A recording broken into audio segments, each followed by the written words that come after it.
And we're back. Action. This is special because it's not just a new day, it's a new year. My kids keep asking me, what animal is this year? Oh, Like, yeah. what are you talking about? So for the Lunar New Year, it's the year of the snake, I believe. Yeah. That's Yeah. from the Chinese New Year, the Lunar New Yeah. Year, those Yeah. cultures that, yeah. Snake. Okay. And is there like a meaning to the snake? I'm sure there is, but I have not delved that far. Okay. But You yeah. answered their first question. They're coming back with the next one though. Well, they did ask me why, and I said, I don't know. And then my daughter says, ask ChatGPT. Yeah. I was gonna say Like- next thing. Here you go. Yeah. Yeah. It's so fun. Know what you're, yeah.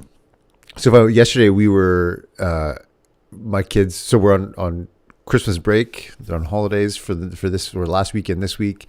And yesterday they want to do a bunch of science experiments. And so I just got on ChatGPT and I said, hey, I'm just with my 5 and 8-year-old daughters, and we want to do some fun science experiments with just things that we have around the house. Can you give me a dozen or so science experiments? And man, we spent most of the day doing different science experiments. It was so fun. And those ideas came from AI? Yeah. Yeah. Yeah. I think it, yeah, I thought it maybe as you were talking about that, it'd be good just quickly to talk about like the appropriate use of it, like, or at least our version of appropriate use of it. Cause, you could, yeah, it can be, it can be too much, but I think there's a really powerful way to use it. Like you did there, where it's like, I don't know all these science experiments. I could go to the library and get the books. I could spend, 45 minutes Googling and printing stuff out, but with that one thing, you could ask it a question, give it their ages, give it some other parameters, and then boom, get a whole day's worth of fun. Yeah, it was fun. Some of them did not work out the way that it even said that it would. But but for the most part, it was super fun.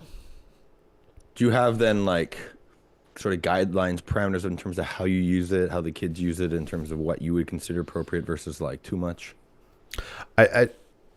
I only use it myself. My kids have not used it. I've not given them my phone or anything like that to talk to it. But I always give it, I guess I give it the parameter that I'm dealing with, like for my 5 and 8-year-old daughters, so that everything seems to be appropriate at their ages. So it's all pretty easy stuff. Yeah. I guess hold on one second. It's cooking in here. Oh, yeah.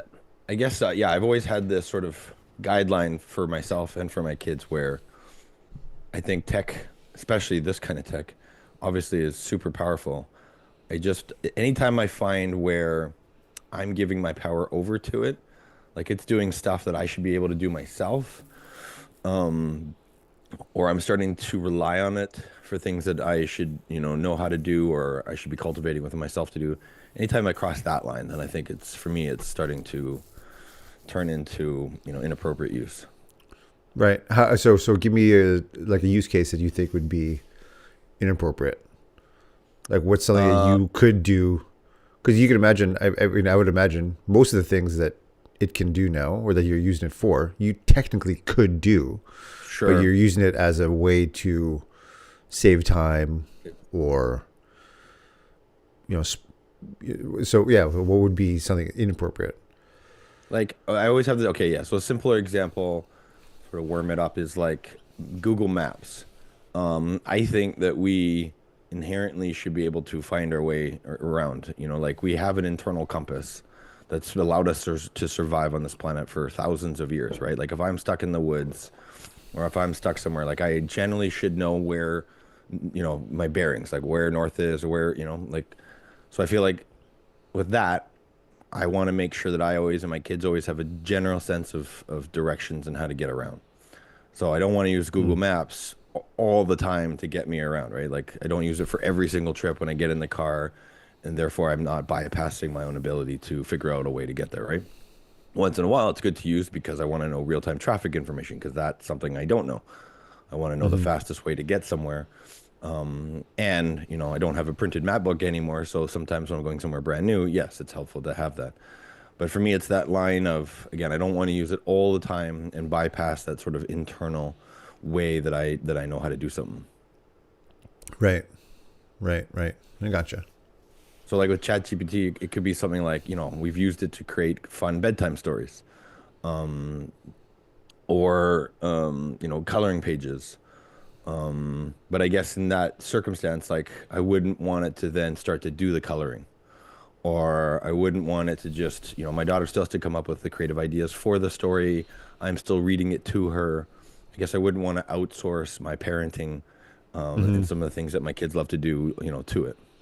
Yeah, I gotcha. Yeah, so it seems like it's the idea I've heard before. It's a great servant, but a terrible master.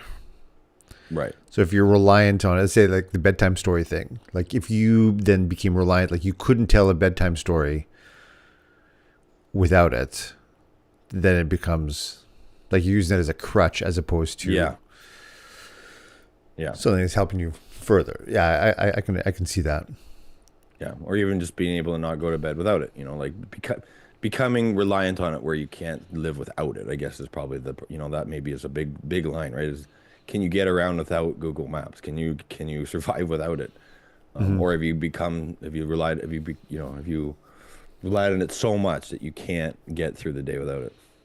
Right, I gotcha. Yeah, like the idea with our kids, especially my older one now, so she's 8, and she's gotten to the point where, especially now on holiday break, that she'll get to like, oh, I'm bored, Right. and I'm like, well, good, that's great. Yes. Yeah. Being bored is great because that means you get to use your imagination to get your way out of it. And inevitably, she says she's bored, and that'll be the time to be like, okay, we're not doing anything on the computer. We're not. There's no screens that are going to take this up. She's going to figure something out on her own, and inevitably, within a couple of minutes, within a few minutes, they're laughing and playing and doing something. They've figured it out. They're not just lying there Right. for very long. Yeah. Yeah. I guess that's good. I just wanted to say something about that because I'm curious to know your points on it too. Because it's one of these things that could become very ubiquitous. Ubiquitous. It could become quite Ubiquitous. pervasive. Ubiquitous. Quite pervasive, and just start to creep in a little too much for my liking. Hmm. And yet at the same time, it's so powerful and so helpful, right? Like I've got the new $200 a month plan, and like it's my lawyer said, and this is why I bought it. He said, "Look, that thing's almost as good as me now." So I'm having it draft up agreements for me and contracts and review lawyer stuff and being able to point out stuff that my lawyer might have even missed. But then now I send the whole draft that it's made for me to my lawyer to review. Hmm. Yeah, that's amazing. Yeah. That's amazing. So in that sense, it's paid the first legal contract that drafted up. That paid for itself easily, right? Because the lawyers are usually like $300 an hour, $400 an hour. That's fantastic. Good for you. Yeah. So I do really like it. I just think it's really important to have some healthy boundaries, like anything, that's been my word of the year probably for, well, one of my words of the year, which is one of the things we were going to talk about for 2024 was boundaries and just having some really healthy boundaries with it. Hmm. Yeah. Talk to me about the concept of the word of the year. You've been doing that. Right. Actually, you're the one that actually introduced me to that years ago. Okay. The word of the year through our men's group, Being Man. Right. Well, it's a good transition here. So then Kevin Preston introduced it to me and the group. I want to say probably like 8 years ago, like early on in Being Man's evolution. That was one of the practices that we added, for all the teams, was to come up with a word of the year. And I know there's few different variations of this, but the way that we've done it and I've done it was taking some time, especially like right around this time of year, right? Like you don't have to come up with it. I don't have a hard and fast rule that I have to have it, January 1st, but I do find this time sort of as school for the kids winds down and offices close and things become really quiet here. It's kind of like a week, 2 week stretch, where it's just sort of, I feel like it's a really sacred time to wind down stuff from the previous year and start to plan some stuff for the upcoming year. And so, yeah, one of those practices is just being able to get quiet and figure out one word that you want to encompass your upcoming year. Mm. And I've realized how powerful a practice it is because, well, one of the ways that I've now sort of evolved it is every day I also say that word as part of my I am practice so that Mm. every day I'm getting this reminder and this focus and this compounding effect of this is, one of the most important things that I've chosen to, embody, to focus on this year, right? To become more of. Mm-hmm. Yeah. And how have you seen it evolve over, like, let's say, like the word that you choose? Did you Hmm. say, like, so we did it with our kids, Hmm. and on New Year's Eve, actually with my entire family. I had my extended family. My mom was visiting my brother near Calgary, and we were on a Zoom call with them, and my other brother was visiting my sister in Atlanta, and we were on a Zoom. We were all on a Zoom all together. We did a countdown to the new year. It was early for us. It was like they're on East Coast time, so they were doing the ball drop countdown, and we all did it together so that my kids could get to sleep by 9:15, Yeah. which is great. Actually, it was my oldest daughter's idea. She's like, "Can we stay up till 9 o'clock tonight?" We're like, "Yeah, sure, let's do it." Party time. Yeah. Party, yeah. And they were so excited about it. But we went around, all of us, and did. We talked about, well, we all said something we were grateful for, and we used our word for the year. And both my kids, 5 and 8, both said their word was happy, which is great. I was like, that's fantastic. And I'm, I don't know if that's because they're not thinking about it as deeply Sure. probably as we are. And Sure. and we also, I think the downside of that, might make it more complicated than it needs to be. But for them, yeah, it's just very simple. It's happy. I want to be happy. Like, I love them. Like, that's great. It's fantastic. And but they haven't really given it much thought. Like, is there kind of a thought process you go through as to what your word you're choosing is, and what that, yeah, like what the ramifications of that are, other than something that you're just something you repeat every day? I guess, yeah. So where I'm at with it now, like I can speak a little bit about it in the past. Like, if for me, it's a way of being that I want to become more of, or bring more of something in me that I want to be more of, or bring forward more of. Like in the past, I've used a word like abundant or abundance. I want to be more abundance.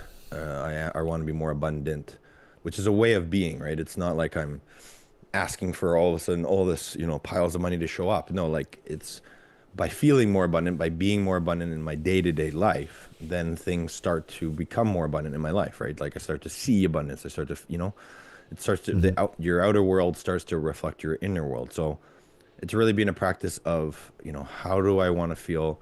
What version of me do I want to become more of internally, and then seeing that reflected externally. Like my word of the year for 2024 was, it was a bit awkward because it didn't totally fit into sort of the normal way I say things, but it was essentialism. So that was a profound book, and sort of, what do you want to call it? Like I did some self retreats last year about this time of year, reading that book, Essentialism, and then I watched some of the podcasts that the author did with Tim Ferriss, and it was total life changing. Like I would highly recommend that book, especially at this time of year for anybody. Greg McEwen, I think it is. And that book was so profound for me in terms of just, auditing my life and figuring out what was like really important to me and what my values were and like what I wanted to be and show up, what I wanted to be doing more of in my life. So I made that my word of the year for 2024. So I would say every morning, I am essentialism, even though, it doesn't totally fit with like I am abundant or I am joyful, but that's what I said every morning for 365, well, almost 365 days of 2024 is becoming Mm-hmm. more essential, like, things that I have in my life, how I'm showing up in the world, things that I'm doing. What are the things that are just really essential for me? Mm-hmm. And how did that show up for you? Like, so what I guess, yeah, talk to me about essentialism. 'Cause I know we've talked about it a little bit about before in other episodes, but for someone who might not have heard or isn't familiar. Yeah, well, careful what you wish for. Like 2024, there was some big changes, at least for me, in terms of how maybe as things started to show up. Like I journaled, I don't have my journal in front of me here. I journaled a bunch at the be, even that book got me to want to journal more every single day, a practice that I hadn't really, had consistently before that. But he had some wonderful perspectives in that book in terms of becoming more of the journalist of your own life and starting to write down just even one sentence a day. But I journaled some things in the beginning of the year that's like, yeah, these are the things that I love most. I love being a dad. I love my family in general. Here are some ideas of ways that actually I could maybe make a business out of being a dad and the things I love most. Like our podcast here is one of the things that came out of this exercise was like, how do I put more of what I love out into the world? So, and I know it's, similarly for you, right? So, and Thomas, who had been on this at the beginning, was we all love being a dad. Okay, well, let's start putting that more out into the world. We're a little ways from turning that into a business right now, but that's also not the primary reason we're doing it. And maybe eventually it will. So that started to be the way it showed up, was doing more things that are directly aligned with my values that I would consider essential in this world. It also led to me selling my half of my previous business that I'd been in for almost 9 years. I exited that business in March, again, as probably largely as well. There was a few reasons, but that was also a very key consideration was this journey and exploration of what's essential to me. And continuing to be in that business longer was not aligned with my values anymore and what was I deemed essential. So my former business partner and friend, we were able, with the help of a friend moderator, come to a reasonable conclusion of that. And I sold my half for, ultimately it was a pretty good amount for me. So that, that's one big thing. There's many other big things that happened this year in terms of, or last year in terms of just really getting clear with my values and auditing my life and starting to really retune my life, aligned with those values and what I deem to be essential. Very cool. And that's pretty awesome. And have you chosen a word for this year yet, or? So we're now, as of this recording, we are January 2nd. We are Right. a full day into the new year. Oh, I don't have one. So I've started thinking about it though, right? Because I think having done it for 8 years, my system is already starting to think about it. Like I had some words show up, some new ones already in the course of this past year, like boundaries was just a massive learning for me too, in terms of like what actually a healthy boundary is. So that I kind of added as a word. I cheated a little bit and added that as a new word for myself for towards the end of the year because it was just so prevalent for me. So that was 2024 still. Yeah, gaman. I added that as a new word in 2024 as well. Again, I didn't practice it the same way. These weren't daily words. I still used essentialism, but those were huge words for me in 2024. Gaman being a Japanese word for going through unbearable circumstances with dignity and patience. So that's a new word I learned in September, and I realized also encapsulated part of 2024 for me. And then to answer your question though, 2025, I don't know the exact word, but I have a sort of vision for the embodiment I'd like to have. Like what's the right way I want to say this? How I want to show up more as. So I have that image and that vision. Now I'm just trying to find the words. I've got a few, and I've actually asked ChatGPT. I have brainstormed about 8 words that kind of embody that way of being, and now I'm just trying to find the one word that I would get really juiced about. Oh, very cool. Super cool. Awesome. Yeah, that's a way to do it. Is like if you see somebody, like it can be from a character from a story or someone in your life, or somebody up on stage, like somebody that embodies a way of being that you probably know you have inside of you, but it's been really hard to bring forth, or it's not, it doesn't have to be hard, but you want to bring more of that forward. And then so then you figure out, okay, well, that person's really, I don't know, joyful, or they're really generous, or happy, or confident, or whatever that way of being is you can do it that way. It's just, I want to be more like either that other person, and again, using them as just a mirror, not trying to be someone you're not, or you've got this inside you. It's like, yeah, I know when I'm really me, authentically me, I'm like that. I want to bring forward more of that. So, Mm-hmm. that's the word that you could tease out and get again. Here's where AI is really good, is because it's a language model behind ChatGPT. It knows words very well. So that's where I find it very helpful, is like with language that I might not know all these vocabulary. So I'll feed Mm-hmm. it like something like this. I'll even give it the image of the person I'm thinking of and ask it to describe, what is this person embodying right now? Now, here's a bunch of words I came up with. Now, give me one word that could encapsulate all of that. That's a really good use of it. That's very cool. Yeah. Have you done this practice at all with your kids? Yeah, yeah, we've done this at the end of each year for the last several years. We'll pick out rocks and they'll write on the rocks, and they'll do Oh, some little cool. artwork with it. And so they'll have it. I was just trying to look for mine. I don't know what happened to it. It got moved off my desk, or it's in a bin somewhere. Um, but yeah, on our rocks, we wrote down, and it's funny, one year, without knowing it, three of us, my daughter, my son, and myself, were all wrote down the same word, joy. This was probably 2 years Mm. ago or 3 years ago. Mm-hmm. That's So super yeah, cool. it'd be good for them to see theirs from last year. And then it's also a good exercise to, if you don't say it every day, it's a good exercise to maybe every quarter is bring it up, maybe as a family, and go, oh, how's your word of the year working for you? Like have a little, maybe at the dinner table, have a little conversation about it. Right. Yeah, it's very cool. It's really cool. And have you seen I guess, an evolution in how your kids take it on as they're getting older? Because now, I mean, you've run the gamut from now you've got a 7 to 15. She is, yeah, 7 to 15. So, yeah, so having done it a few years, as they're getting older, like, do you see them starting to think about it differently or take it on differently? I remember as a practice, just as an aside to that, but similar. Like when I was younger, we were taught how to meditate. So every morning we would but my dad would get us up.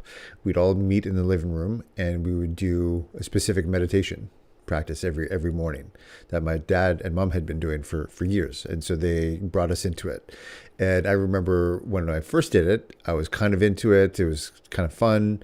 And then as I got a little bit older, like into my teenage years, I not that I rebelled, but I thought it was kind of lame, and I tried to game the system and tried to Right. not do it as much as I could. But like looking back on it, like, man, what a powerful practice that was. Like that was so good. Like I'm so thankful that my parents did that. I kind of didn't. I think I took it for granted a little bit when we were doing it, and I didn't really fully understand. I mean, nor could I. I mean, I was just, I was 13, 14, 15 years old, whatever it Right. was. So I did not have a fully formed brain yet, but I remember it like as one of the more pivotal experiences of my childhood, for sure, looking back. And yes, I'm curious if this is something that is, yeah, if it's something that your kids look forward to, or is it something that they are like, ugh, whatever, like are they calling it in? Yeah, it's a good question. I think mostly it's they felt sort of an obligation to do it. I think the younger one, 7-year-old, she likes it because it's art, and it's kind of fun to go find the rocks.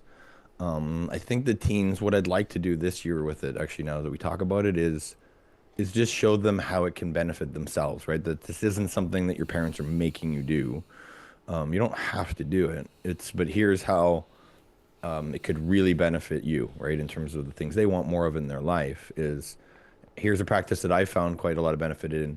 I just don't think that I don't think maybe I've explained it well enough to them, and then also help them with a practice that would have them see it integrated more into their life and how it shows up. And I think there's definitely another level to go with them versus just, hey, this is something we do every year when we, get together with friends. Right. I think part of it is interesting. I was reading some stuff and just thinking about, what we do with our kids. Like there's the part of the idea of, we wait until they show some sort of curiosity or some sort of passion or some sort of excitement about something, and then we really dive into it and then help them to explore and develop it. And there's also some other stuff that not that maybe impose is not the right word, but that we kind of put onto them to do as practices and as, to create boundaries of behavior and things like that, like what we expect of them.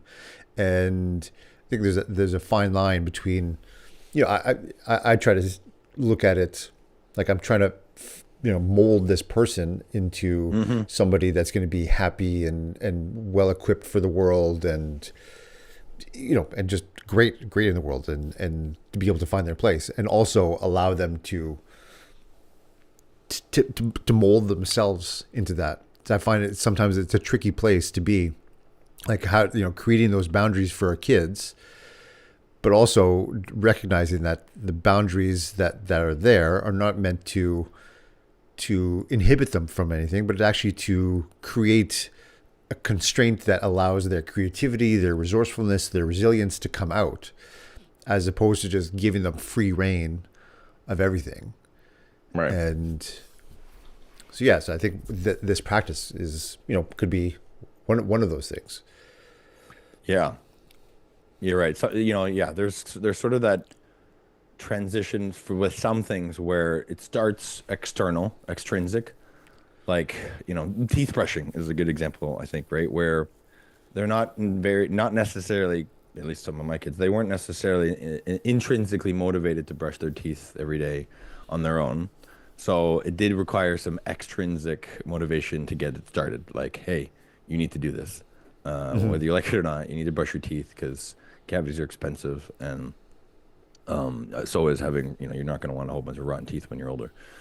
And no matter, yeah, so and this is with my littlest, she's just refused to brush her teeth for ever since I could remember. So it required some extrinsic motivation to get her going. And I did find a really good system where, using sort of the principles of atomic habits, I found these teeth brushing charts online that were cute. And so it's got every day, and it's got twice a day at least. And so she ticks off the day, and she ticks off when she does it in the morning. She ticks off when she does it at night, and she starts to see the streak, which is also part of don't break the streak, which is also a really powerful habit building principle. But from Atomic Habits, I was like, okay, I gave her the cue. Every time you go in the morning and go to the washroom, brush your teeth. Every time at night when you go to the washroom and you're getting ready for bed, brush your teeth. So she's got habit. There's the trigger, the cue, there's the action, and then a reward. And so I did give her. I said, look, after every week that you do this, I'm going to give you something. And it started out with being these little toys from Walmart or somewhere. And at the end of a month, she would pick out this big prize, like a $20 toy, that at the end of the month of doing this every single day, she would be able to earn this great reward. So that was for me is an example of at least where I needed to use extrinsic motivation to help build an intrinsic habit for her that eventually, once the system's going for a little while, I'll be able to pull out the system and she'll just keep doing it. Right. But I do appreciate that some things, do need to come from outside, especially when they're younger, when they don't know the benefit of doing some of these things.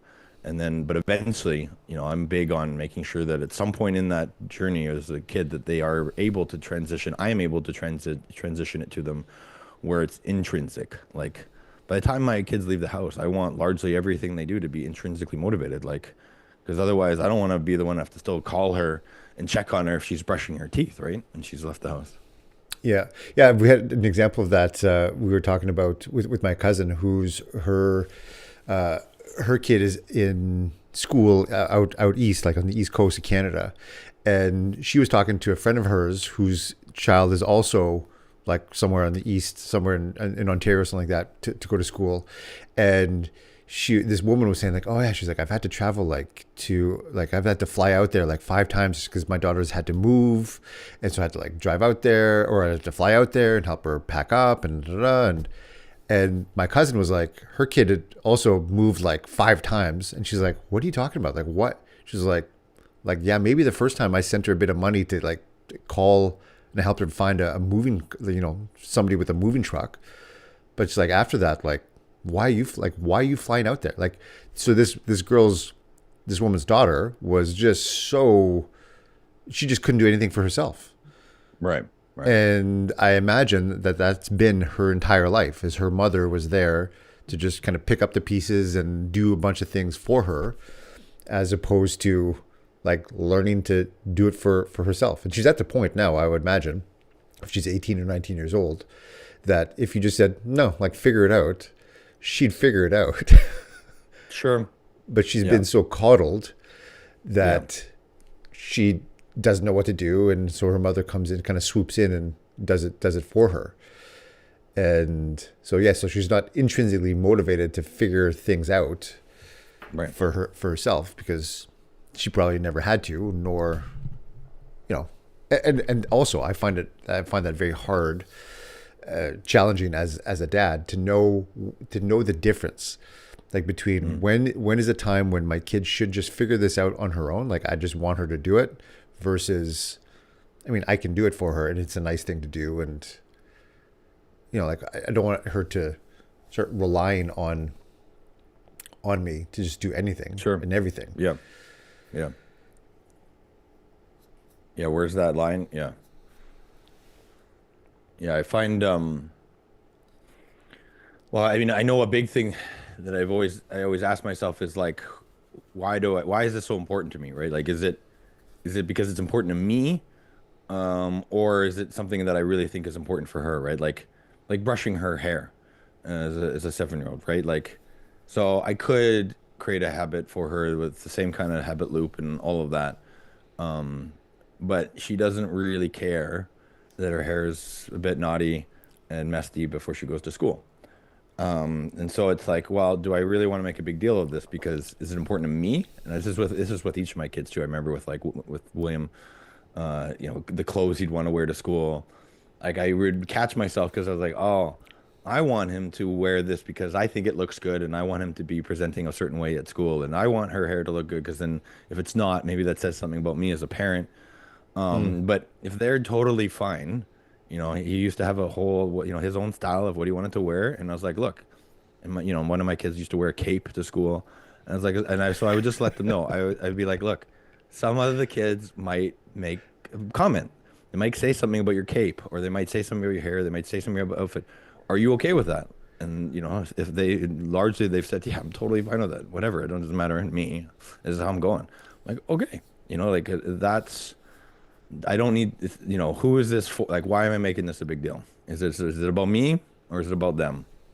And so, like with teeth brushing, it's partly about me because I don't want to shell out a bunch of money for cavities, but mostly it's for them, because I want them to have healthy teeth and not have a bunch of cavities and ugly caps in their mouth. So that's been a big thing. Is same with their sports. Is like, that's been a big one too, right? With their pursuit of their passions, is if they were to quit, so one day come to me and say that they're done, one of their sports that they put a lot of time in, I've put a lot of time in, we've put a lot of money in, would I care? Like, and why would I care? Is it because I have been getting something out of this? Like, there's been some sort of payoff for me, for them doing this thing, and I'm going to be upset if they quit? Or or am I going to be able to be really tuned into them and be like, okay, is this something you've thought about, and why do you want to do this? And okay, at the end of the day, if this is what you think is best, and I can find a way to agree with that because I'm thinking about you, then great. So I think that for me is the big test, is like, who am I really making this a big deal for? Right. Yeah. So true. I was reading something the other day about trust, and about, especially as our kids get older, like we want to be able to trust them with more things, and trust their judgments. And then there was like the woman was writing about it, is like there's a fine line between, like, you want to trust your kids, but also know that they're still just a kid. So there's things that they have no concept of. So she was giving me the example. This is the example she gave. She was talking about, so this dad was sitting down with her daughter, who was I think 15, it was 16 or 17, something like that. And she said that she wanted to she was going to go to the movies with her boyfriend, who was a year older than her. And so he's like, okay, yeah, just let's sit down. I want to ask you a few questions first. And she was like, oh, Dad, what are you doing? And so he says, okay, so let's say you guys didn't go to the theater to go see a movie. What if he wants to go to the drive-in instead? What would you do? And she's like, I would just go to the drive-in. And he's like, okay. So let's say you guys get to the drive-in, and he gets out of the car and opens the trunk and it pulls out a couple 6-packs of beers. What would you do then? And she's like, I wouldn't drink. And she's like, I know better. She's like, I don't like that stuff. And he's like, okay, great. She said, so what if he started having some drinks? Like, what would you do?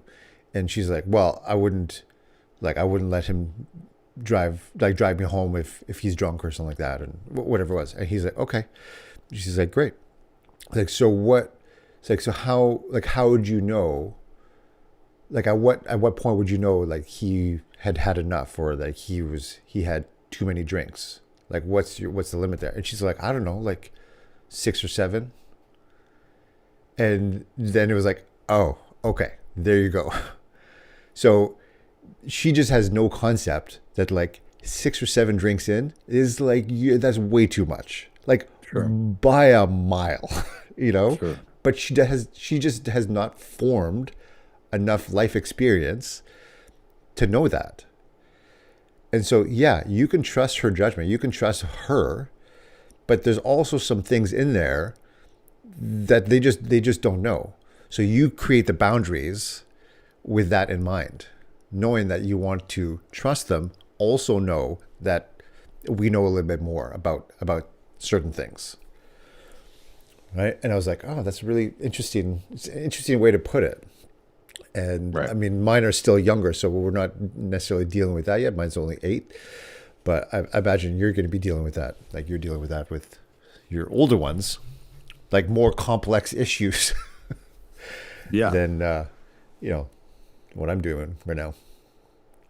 And I think the really valuable thing about what you shared there too is we offer at least time, like we offer years on this planet of far more scenarios that we've lived through. If you combine multiple parents together, like we offer at least that to our children. Like we can see around some of these corners that they haven't experienced yet, and being able to offer that wisdom, that knowledge, that learned experience is at least something one key thing we can offer them, right? Like in that scenario that you were describing there, driving, like, the dad there has lived that experience before, so he's able to think of some of these scenarios that she hasn't, because she's never lived through that before. And the other valuable thing I see as part of that is how much comes through conversation with them. Is, one thing is to just trust and be like, oh yeah, go to the drive-through, I trust you, don't, that's great. Yes. And there's so much that can get unpacked through conversation about that, right? So being able to have that, to me, that one of the most valuable things from what you just shared there is having a connection with your kid that allows you to be able to have that conversation, and versus, oh, Dad, I'm fine, I don't want to talk about it, or just a situation where it's just it's either party isn't interested or able or willing to put in the time to have that conversation, which is really important to get to that point where you realize, okay, yeah, there's something here that she just doesn't know yet. I can offer that. Mm-hmm. Yeah. And I think also from that story that I remember reading, thinking that as the dad, like, he was way more concerned about just her safety, her well-being, her health, her development, as opposed to just being like, oh, my daughter likes me or not. Like, he was willing to be unliked in the moment, and was totally cool with it, knowing that there's something bigger that he was going for. And I think a lot of people I sometimes too, like when my daughters are mad at me or something, I'm like, I just want them to like me. I just want them to be happy. And I want, but not at the cost of, consequence to them. Yeah. And Yeah. first and Good foremost, point. I'm Yeah. their dad. I'm not their buddy. I mean, I can be, but first and foremost, I'm their dad. Yeah. I think that's that's an awesome point where like, I think that there's different ways that we get to be depending on the scenario, right? Like we're not, yeah, it's not healthy to try and be their friend all the time and try and be the nice guy, get them to like you. You know, that's certainly not going to create an empowering situation for them. And there are times where you want to be their friend, right? If they want to play a game or if they want to go out and shoot hoops or play a board game. Or there's some times where it's like, yeah, they do want just a friend, and you get to have some fun and be a kid. You know what I mean? So there's different scenarios that we get to bring forward a different version of ourselves. And then there is times where they need a figure of authority, someone who can make sure that there is a respect that is able to speak in a way where they listen, and they're not going to shut down, right? So it's, yeah, in my opinion, yeah, there's different scenarios with each kid. We get to bring forth a different part of ourselves, but in that situation, I just think of how important it is to be able to be a parent, a dad that your kid respects and that will be interested and willing to have that conversation and then ultimately want to listen to what you have to say. I mean, that to me is like, that's everything, right? Like from that place, anything's possible. Yeah, I think to me, as we were talking about, as even unpacking from the word of the year practice to all the different practices that we have to all the things that we do with our kids, like one of the things that I really hope, I think also looking to embody more of is the fact that all of this stuff really matters a lot. Like being a dad means something so great and so pivotal and so important. And I think often we overlook it, especially in the I guess the culture and the society that we live in. There's been this, there's been this at the same time as us trying to be equal men and women, and there's a big feminist movement for a long time where people people could do things without the guys. Like we're just this whole idea of masculinity was made really weird, and so a lot of guys don't know their role and don't know their place and don't know their worth in this world. And to have a father and to have a mother, to have the masculine and the feminine energy together in their household has been for a long time, I think it was overlooked as like it didn't really matter. And now there's overwhelming amounts of data and research and studies that have been done to show that no, it is so important. Like dads in the household are critical, and us playing the role of the dad, like us being the dad, like actually being present, being like doing all these things, thinking these things through, taking a stand for our kids, taking a stand for ourselves, being the leader for ourselves, to be the leader for our family is so critical. And I can say for myself, there's so many times where sometimes I'll believe like this doesn't matter, or like it's just such a little thing. But I think it's those the little things that insidious creep that happens when we think something's so little, but after a while of that happening over and over and over and over again, good and bad, it becomes a big thing. It becomes like a giant thing. Like I know for my youngest one, like I can see the difference between how she interacts with my wife and myself. When she gets out of line with stuff, I know like she'll kind of look at me, and if I just like whatever, like she just continues on. But if she's doing something that, like if she's being mean to her sister, if she's saying something, she's saying something mean or something like that, and like all she has to do is just look at me. And if I give her a look, I know she stops. But I know with my wife is very different. Like, so I can see like, okay, so like they are picking up on not just what I say, but my energy, the way that I am. And it's all so, so important. Like way more important than I think even I, as I'm even saying this, is even more so than I even, let on, and that we can see even. Amen, man. I yeah, amen. It brings me back to when William was born. Is really when I started to actually even before that, but probably right around that time was when I started to really get into like men's work and starting to realize the importance of just as a man, the best way I wanted to show up in the world, and the importance of being, like you said, that present father. Like I read some books when he was first born. One of them, they're both on my probably my bookshelf right there. One of them was The Boy Crisis. Mm-hmm. The other one was Boys Adrift, and they spoke about a lot of things you're talking about, like how boys, especially in the last several decades, like last, yeah, I think probably the last couple decades at least, if not, I think these books were written a while ago, so maybe the last several decades, where the boys were kind of forgotten about, where there was this big swing to empowering women and girls, and sort of coming out of the feminist movement and stuff like that, probably. And boys though were kind of forgotten, and so a lot. One of the key things they talk about in that book is these boys not having present fathers and not having sort of healthy male role models. And there's a bunch of other factors in there as well, but to me, that's one of the most important ones that led to these boys not pursuing their passions, not going to post-secondary school, dropping out of school, being depressed, I mean, the suicide rates, unfortunately, are staggering for young men. So it just that one key thing of having ideally a father that's present and doing their work, and in their life. And if they don't have that, then at least having some other healthy male role models in their life so that they can see and have that experience of what that's like, and also perhaps having that, sometimes that discipline that they require.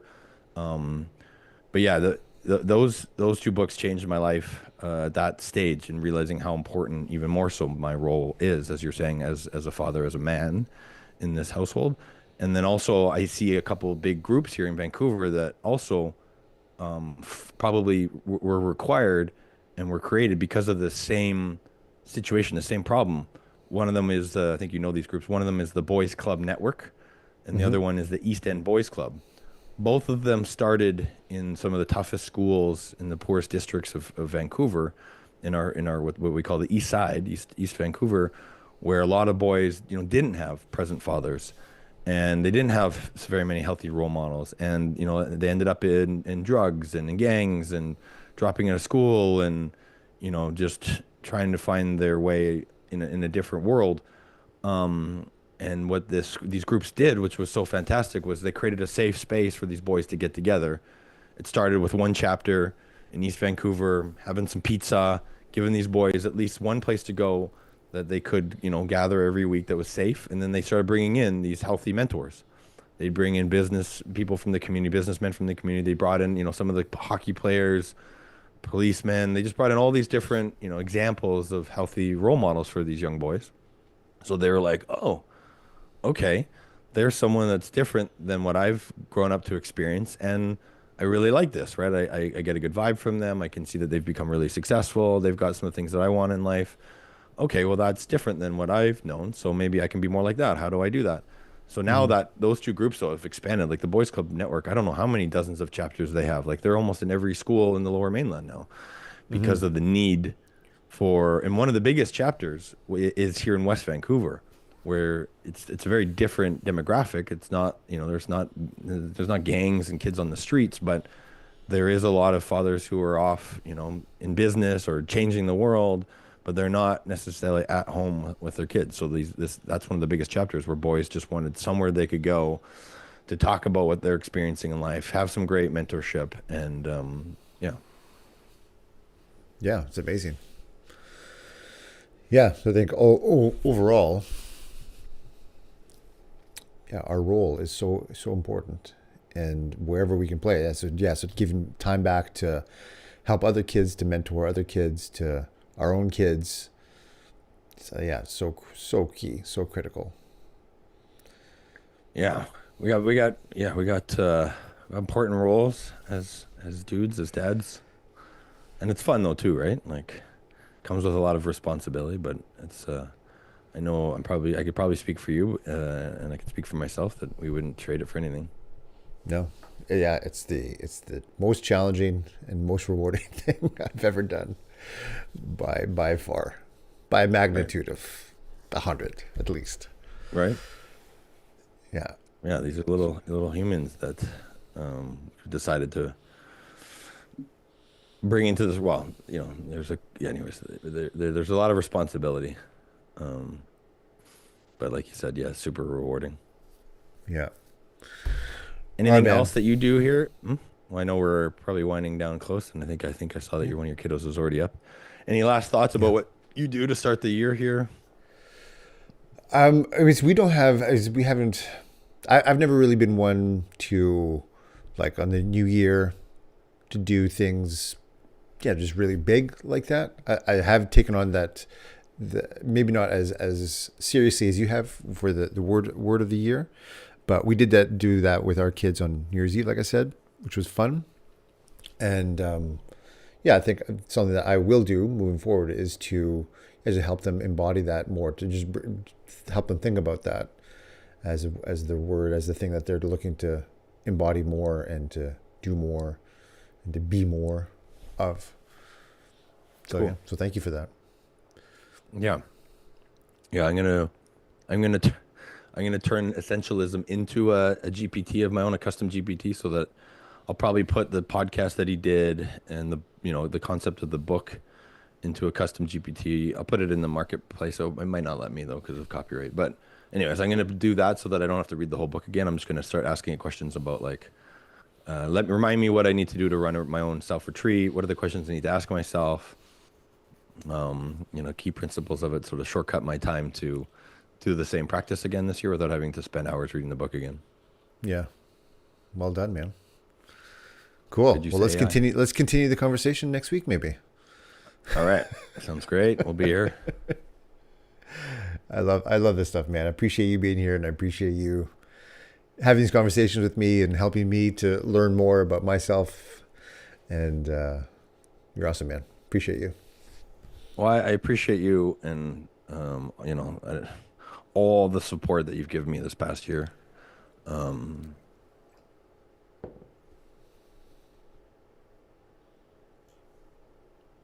yeah, means a lot to me.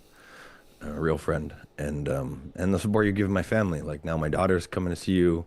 You've helped adjust her now and given her a wonderful overview of why she's had all these headaches and why her back hurts, and now she can actually see it, and you've explained it to her. And I mean, what a gift now that she has the education and the realization of like, okay, yeah, like there's nothing wrong with me. Like now I have an understanding of why I have these headaches all the time. My body's out of alignment. I just need to get that fixed up. I sometimes you do need someone external to help do that for yourself if you don't know how to do it, Mm-hmm. and hopefully help get her to be pain free now. Like that's incredible. So thank Hey, you man. for you being you and the support you've given me and my family. My pleasure, man. It's an honor. Absolute honor. Anything All I can right. do to help and support. All Yeah, right. huge love.